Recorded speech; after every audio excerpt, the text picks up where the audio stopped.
Let's get to the news. So, this will be a special edition of Culture Wars today.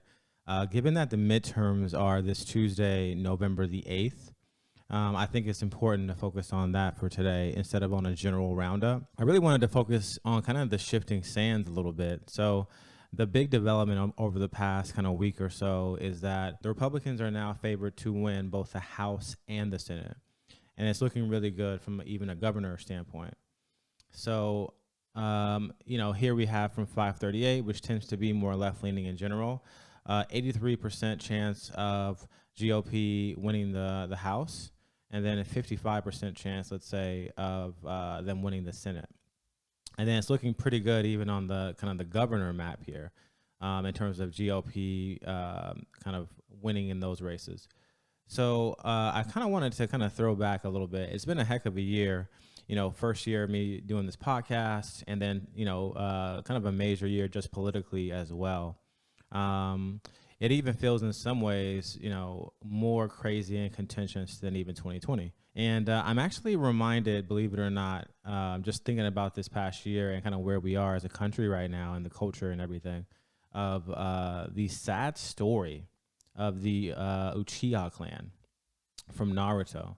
So I'm not sure how familiar you guys are with Naruto, but one of the big sort of developments in this major anime is the Uchiha Massacre. And it's crazy because I remember watching Naruto and kind of seeing this Uchiha Massacre and not really understanding the context, and the history behind it.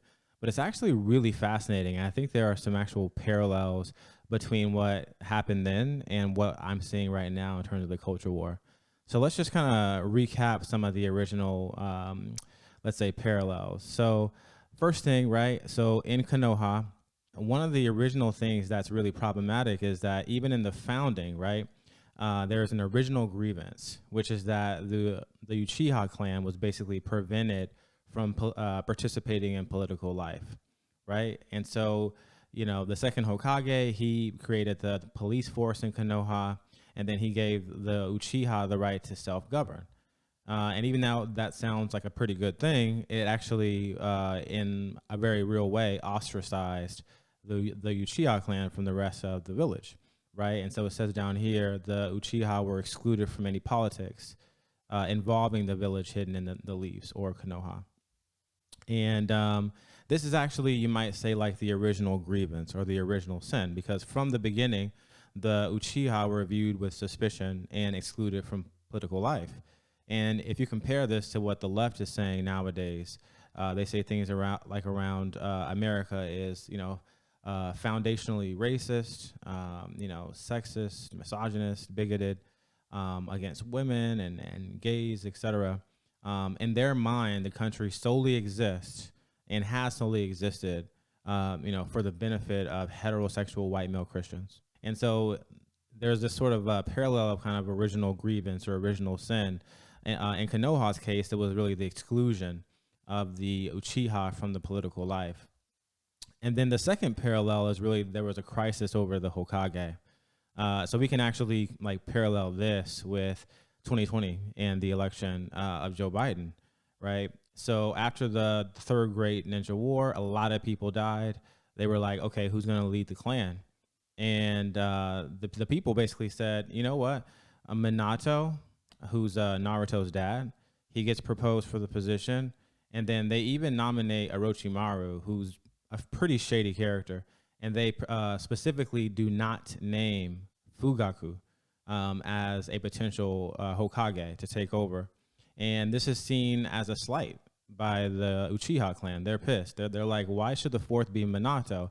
I just can't accept it. The only other name other than Minato before in this election of the fourth was Lord Orochimaru. Why did they not say, why not a single person say your name, Lord Fugaku? So he was a respected figure. They felt like he should have been at least nominated, right? And so, kind of compare that to how the average Trump supporter feels. Their sense is like the election was stolen. They were robbed. They're not represented. The courts, Supreme Court did not even hear the cases. They were thrown out. There's all these different factors that went into, kind of legitimizing the election results from their point of view. And then you had something perhaps even more troubling, which is the attack of the QB, or the Nine-Tails Beast, on Konoha. And this was by an Uchiha. This is by Obito. In my parallel on this one is basically January 6th. And like, to just roll with me for a second, I know it's a stretch, but I see like this is one of the defining moments that Konoha used to really turn up the temperature on the Uchiha and really, really drive the stake in their already very contentious relationship. It basically completely fractured and became even more dark from that point on because it was executed by a Uchiha member, Obito, right? So you can almost compare this to like Donald Trump, right? And the January 6th sort of quote unquote insurrection here. And then from that point on, you have this like strong kind of political isolation. So, from that point on, Danzo relocates the Uchiha and the police force to the outskirts of the village. Okay. So it's one of those things where they're basically isolated. So that's the other parallel is more or less social and political isolation. And like the reality is a lot of Trump supporters, they feel isolated nowadays. They're like, we're not being heard. We're being suppressed in, media, big tech, bans, shadow bans, censorship, all the rest. You can't say this and that about the vaccine or about the election, right? There's basically an isolation aspect going on here. And then a lot of Trump supporters are like, man, they're out here trying to steal the vote. So, one wonders, like you almost have to overcompensate come an election season because that there's going to be an attempt to quote unquote steal the vote.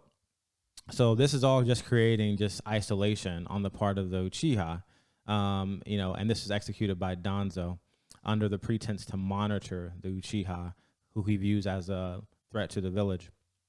And then you have where we are, I think, today. So there kind of comes some murmurs from the Uchiha clan around orchestrating a coup to really overthrow the Konoha village.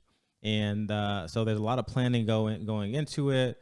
Obito is the one sort of pushing the revolt. So you can almost think about it as like Donald Trump, right? He has been a big supporter of the 2022 midterm candidates. He's kind of orchestrating or behind the scenes, giving his endorsements and so on and so forth. So anyway, the Uchiha are trying to plan out this coup. Meanwhile, Anbu and Itachi in particular is basically spying on them and also trying to work to almost like dismantle the coup. So that way they don't actually, execute it successfully.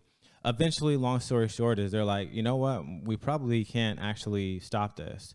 So we have to take matters into our own hands, right? We're trying to, quell it and, thwart it and do some underhanded stuff kind of in secret to prevent it from happening, but it's going to happen, right? And so to prevent that coup, they end up, orchestrating the Uchiha Massacre. So Itachi, on orders from Danzo, goes ahead and basically in the middle of the night executes the entire Uchiha clan, sparing his little brother, Sasuke.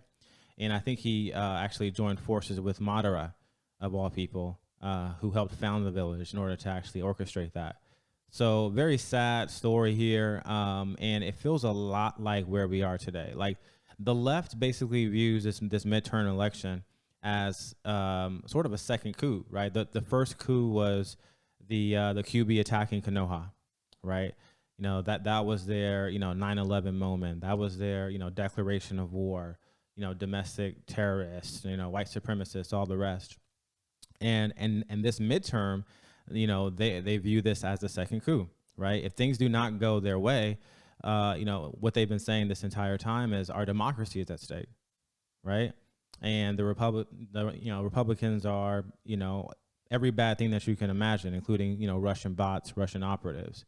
So America just right now feels a lot like Konoha right before the Uchiha Massacre. It's going to be a fateful set of nights, you might say. And we'll see how things play out. But anyway, moving back to kind of the real world here, we've seen a lot of, let's just kind of recap where we are, because we've seen a lot of, I would say, low level and sometimes mid to high level acts of political violence, honestly, and a lot of scary signs in the culture that would almost really prelude a potential civil war, right? And so this past week, Tiffany Cross of MSNBC, she got sacked or fired because she made some crazy comments on a podcast with Charlemagne, basically saying, "Hey, on this show, one state has to go, right? So these are all states where Republicans are doing pretty well.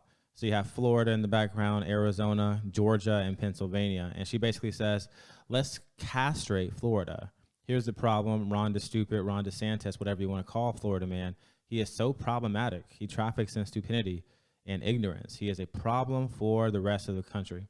So we're in this interesting situation where, I'm almost reminded of like Hunger Games. That was a great series, by the way.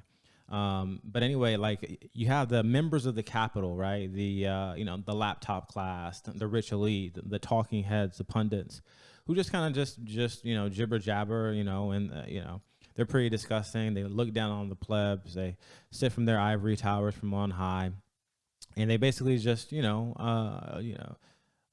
to the point of vomiting and don't care about human life. It's all for entertainment. And imagine just casually talking about succession, just casually talking about, dissolving the union and cutting out one state. One's got to go.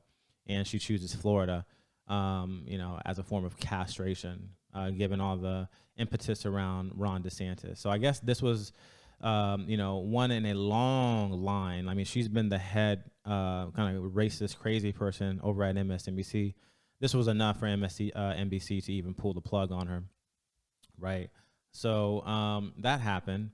And then you have Carrie Lake, and kind of the story around this one is, so Carrie Lake's opponent, Katie Hobbs, she had a really interesting interview this past week with Don Lemon of CNN, who recently got demoted, by the way, and even his new show is actually doing poorly now. But she had a really interesting interview where she's basically being confronted for not actually debating Carrie Lake.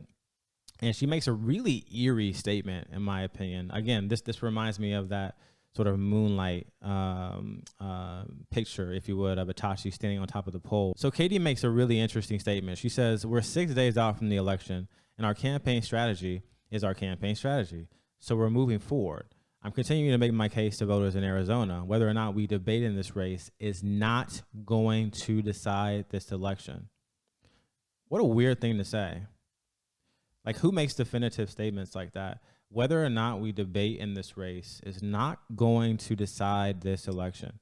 She seems almost confident, she's saying we don't want to be part of a spectacle. My question to Katie Hobbs is, well, what will? And how do we know that it's not you? And so one of the interesting kind of things that's happening is that, so Katie Hobbs is actually the Secretary of State for Arizona, while at the same time running for governor.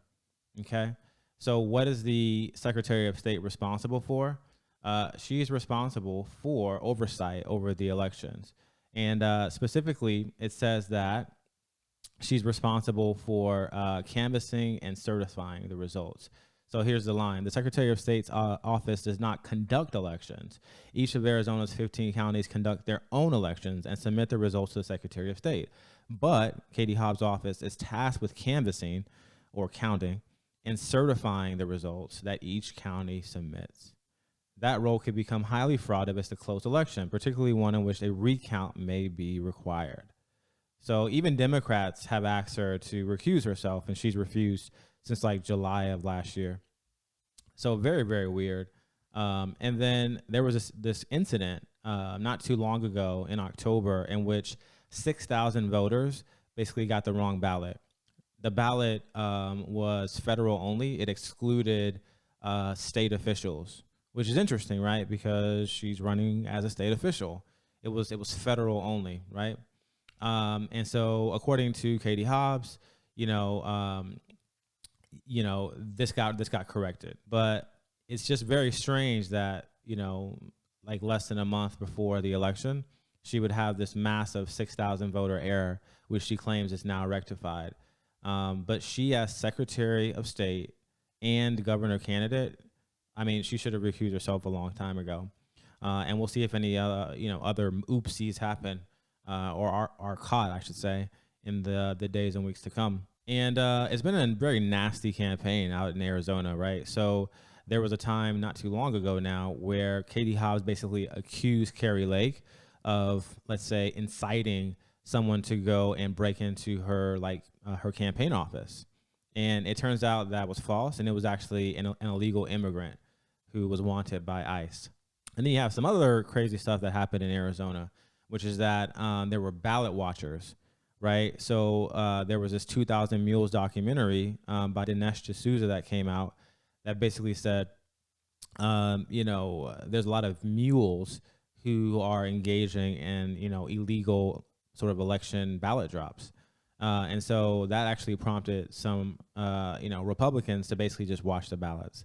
And a judge basically said, "Hey, we're not gonna allow that." So a temporary restraining order was granted to limit what Clean Elections USA can do. So they're trying to monitor it and prevent cheating. And a judge, unfortunately, seems to have prevented that from happening. Okay, and then it's been a crazy season. I mean, shots were fired at the home of a North Carolina U.S. GOP House candidate. So it's where his parents and where his children live. Lee Zeldin. So folks might remember he was attacked by a guy, I believe last June or July at one of his rallies. Guy tried to stab him with a knife. Lee, very cool and calmly continues his speech and then makes the statement is he'll probably get out in no time. He was released and he is now just going to or I guess he went to a rehab facility and is now about to come out from that rehab facility. So yeah, here's the story, right? It was back in July. So imagine committing such a serious crime and not being held accountable. You go to rehab for a bit and then you get out and end the story. And then we have, speaking of Lee Zeldin, so two folks were shot near his home with his own children inside. And this was, I believe, also after his political opponent aired an ad, featuring his home in it. It was either Kathy Hochul or one of the Dems. I can't recall. But, I mean, we've gotten to the point of live fire, okay, and knife assassination attempts in this country. And this is normal. This is completely normal. This is completely fine. This is, not even, complained about in the mainstream media right now. And then, look, we have it on both sides, right? I think it's far more on the left-hand side right now. But there's definitely some situations that are, right-driven. So after Mar-a-Lago was raided by the feds some months ago, there was an attempted attack on an FBI office, right? Because somebody was really pissed about that, and they decided that they wanted to, incite some violence here, right? So I don't think that any of the feds were shot or hurt. But it's definitely some dangerous territory that we're entering in. And then we also have that woman at the Boston Children's Hospital who, issued a bomb threat hoax. Thankfully nobody's hurt, obviously. But the fact that she would be willing to, actually perform the bomb threat hoax is pretty troubling, right? Some reporting uncovered, their sort of child mutilation practice, AKA, gender affirming surgeries for children. And that pissed a lot of people off. And one of them decided to take some matters into their own hands and really cross the line. So we're just in a crazy time right now. I'm going to keep going. So there was a North Dakota man who ran over an 18-year-old kid, who he described as a Republican extremist. And he killed him. And he admitted to doing it for the sake of his politics. Sounds a lot like the Waukesha guy from last Christmas time. Waukesha domestic terrorist, just runs down a bunch of people at a Christmas parade, kills many of them, injures many more of them. And this does not open up a sort of quote unquote national news conversation, right? And then continuing along, so obviously the Supreme Court decision was pretty momentous this past year. Supreme Court Alito basically said that the abortion draft leak of that decision made justices targets, right? And you may recall there was actually an attempt made at Justice Kavanaugh's house, right? So a guy actually, went there, seeking to take the life of Justice Brett Kavanaugh, right? Based upon that leaked decision. And he got charged with attempted murder. Here it is right here. In blunt terms, Alito also commented on the man who was charged with attempted murder after being arrested near the Maryland home of conservative Justice Brett Kavanaugh in June. So this is just normal in America now. And then Biden gave this pretty intense speech, right, this past week. He's like, hey, this is, we're under threat from MAGA extremists, right? So MAGA extremists are the new Uchiha. And he comes out and he basically compares. So here's his kind of plea here. Biden pleaded with Americans to vote against Republicans, accusing them of being election deniers and MAGA extremists who have encouraged political violence, promoted Trump's big lie, and engaged in voter intimidation. Okay, so he doesn't focus on kitchen table issues. He just has MAGA, MAGA, MAGA as his war cry or his rally.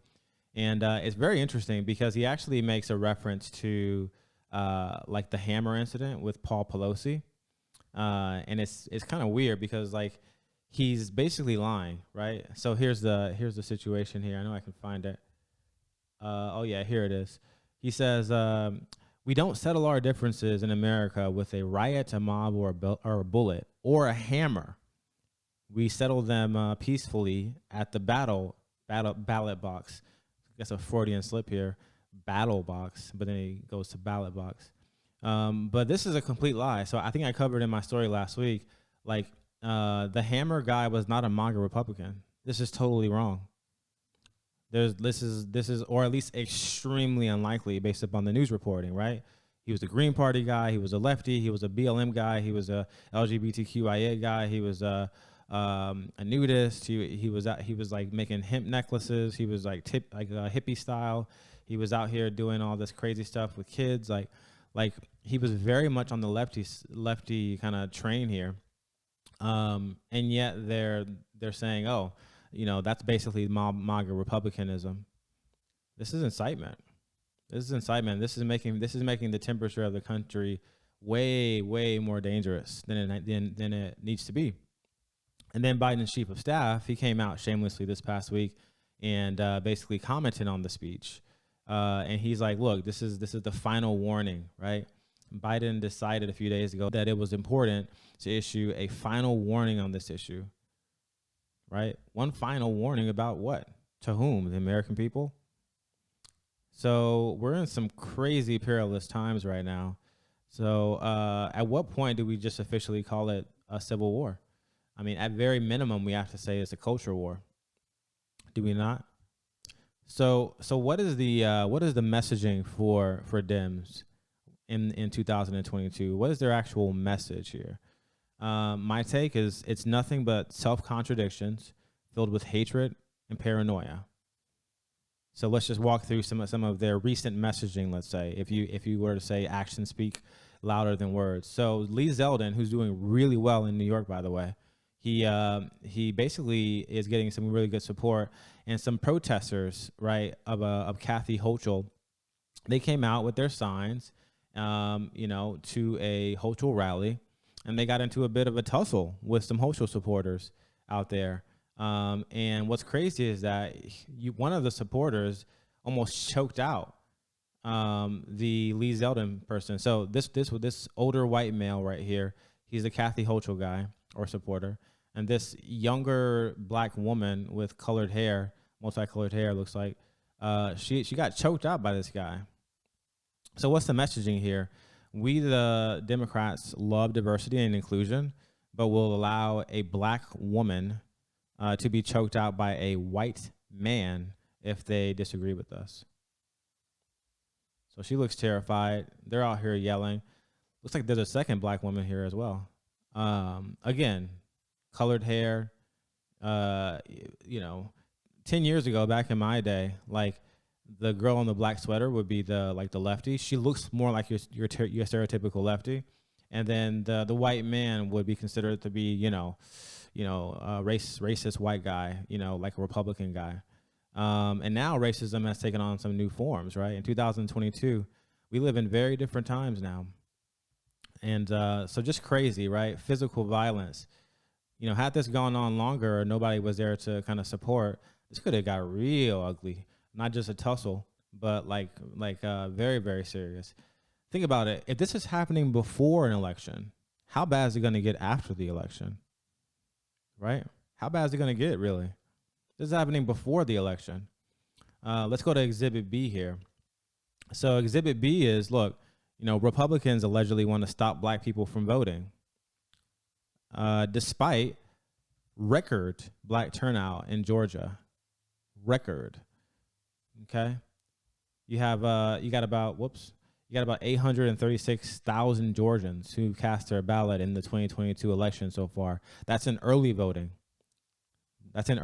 So I believe it's exceeding both 2018 and 2020 numbers at this point. Let's keep it going, right? Let's just look at more hypocrisy and contradictions.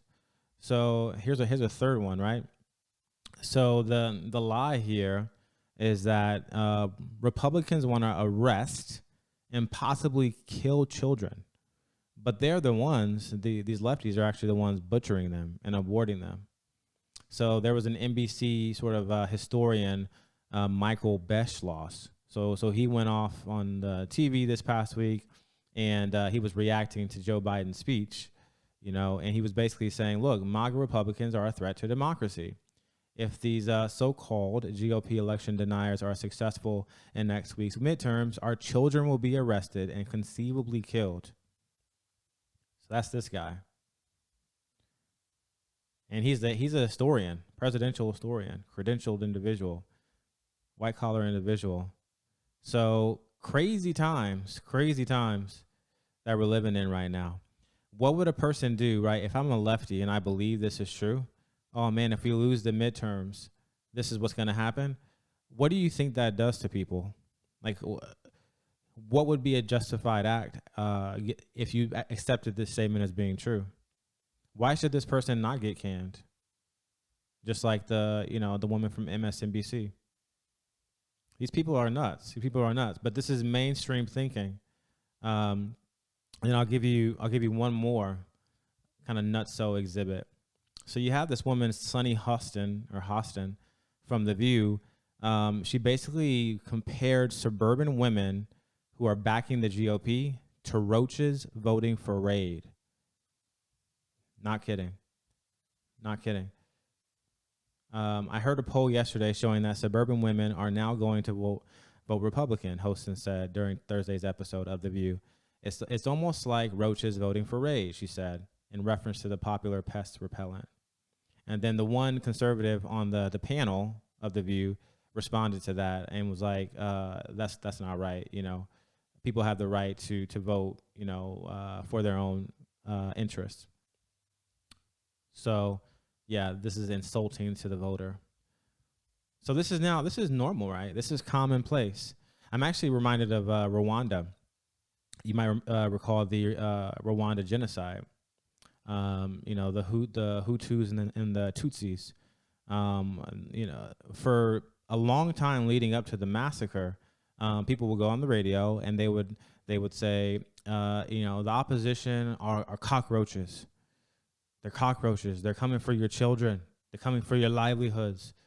They're less than human. You're justified if you do this. You're justified if you do that. They're evil. And that was the prelude to a disaster. How are we any different right now? So anyway, kind of to wrap this up then, so I'll just say that in terms of tone, I mean, we are really in an even uglier position, I think, than we were in 2020, all things considered. Because the reason that 2020 was so crazy is because of the whole George Floyd stuff. That was the real reason. If the whole George Floyd incident hadn't occurred, I think that it wouldn't have been quite as hot. But that was really kind of like touched a wound in terms of the culture wars. But if you look at it just from a pure kind of political standpoint now, it's even uglier now than it was in that year. So I think like whatever way this election cycle goes, it's going to be pretty ugly, I can say. So let's just consider the possibilities, right? So, um, possibility one, if the GOP gets thwarted, especially in key races, that's going to be probably, in my opinion, the biggest risk, because it would mean that the election was perceived to be fortified. I mean, we have some double-digit leads, right, in places like Florida and in places like Arizona, right? There are some like no-brainers where we don't really expect a close race, honestly. House is a high certainty. Senate is a pretty high certainty. If there's obvious cheating and obvious fraud and obvious, stolen election to the point that it shifts the balance of power, I really think it's going to get ugly, right? And folks are going to say, they're going to cry foul. They're going to say it was quote unquote fortified, whatever that really means. You know, a lot of people from 2020 were kind of putting their hopes on 2022. When the Republicans lost, or Donald Trump in particular lost, like a lot of people were saying, just buy your time. Let's focus on state and local. Let's get people registered to vote, and we're gonna take it back in the midterms. So if your last sort of hope or straw is thwarted in a very significant way, a lot of folks are gonna feel like they have no other options. So they quote unquote robbed us of victory, and they've after kicking us out of our own house, they've changed the locks. Now we can't get back in. So what are our options? And now it's going to get even hotter. So what's the flip side, right? So the flip side is if the GOP actually does do well, right? And the Democrats kind of lose a lot of power. So I think that if that were to occur, the crazy thing is I can't actually think of what the Dems will do today that they're not already doing. So it's gonna be bad. They're gonna get even crazier to an extent, but the tone and tenor of it is gonna be just like what they're doing today, right? So they tried to pass, what was it, HR1, trying to nationalize elections. I guess that failed. They're issuing threats against MAGA Republicans. Look at the red background, with the blood red background in Philadelphia by Joe Biden. And they're doing attacks and smears and defamation against political opponents. So Elon Musk is called a fascist for simply enforcing a rule of non-impersonation on Twitter, which has been in place even before 2016. It's just complete conjecture that impersonating him is some new rule that he made up. Just complete BS, right? And then he's a fascist for charging an $8 a month fee for Twitter Blue. In the past, though, celebrities had to pay like thousands of dollars through backroom shady deals in order to get verified. They don't want to talk about that, and how charging a flat fee across the board for everyone is actually a fair thing, right? So why are they doing this? Because he's in favor of free speech, and he has not joined the death cult that is the left, just making stuff up and making these crazy kind of arguments here. You have election security stuff, right? So I think the left will, regardless, continue to, be against voter ID and all that other stuff that I mentioned around election security across the 50 states. They're going to continue to use force and collusion and actual fascism, right? So one of the big stories to drop not too long ago was DHS is collaborating with social media companies to influence public opinion. Right? So they've been doing this, and it's super well documented, not just at Twitter, but at other places as well, across the board. Huge scoop here, right? So you have actual fascism, not so again, enforcing existing rules around impersonation is not fascism. That's literally enforcing the same rules that have always been there. But the left will have you to believe that DHS telling social media companies what they can and cannot allow users to say, they'll argue that that's not fascism, that's saving democracy or something like that. That's where we are right now, right? And then if all else fails, if you can't use your soft power to defeat your political opponents, they can use violence. They can go attack pregnancy centers and beat people up in the street and choke them out. They can allow killers and rapists to run free and then just give them a slap on the hand. They can weaponize the FBI to go after protesters and dads and moms and grandmas. and drive people from January 6th to the point of depression and offing themselves, right? So force is not something that's unfamiliar to them. So long story short is what I'm saying is that I can't see their strategy being very different from what it already is. What I'm more worried about right now is that the GOP actually does not do very well. And somehow or another, through magic or some, 4 a.m. Surprise, they end up doing poorly against the Democrats. In that situation, you're going to find a lot of normally peaceful, calm individuals who are gonna lose it, because even the left-hand side right now is basically saying, like, we're gonna lose. I mean, they've said it all over the place, right? Chuck Schumer, talking about PA not doing so well in terms of Fetterman. MSNBC, CNN, complaining about how bad the Democrats are doing and how they lack a message. I mean, everybody is saying it. Everybody, left and right, knows that it's going to be bad. So if somehow some magic happens and they end up doing pretty well, it's gonna be a shocker. So, all right, that's it for today. Hopefully, we do not turn into the Uchiha Massacre. Stay well. Thanks for listening to today's rundown. If you liked what you heard, please comment, like, and subscribe, and I'll catch you next time.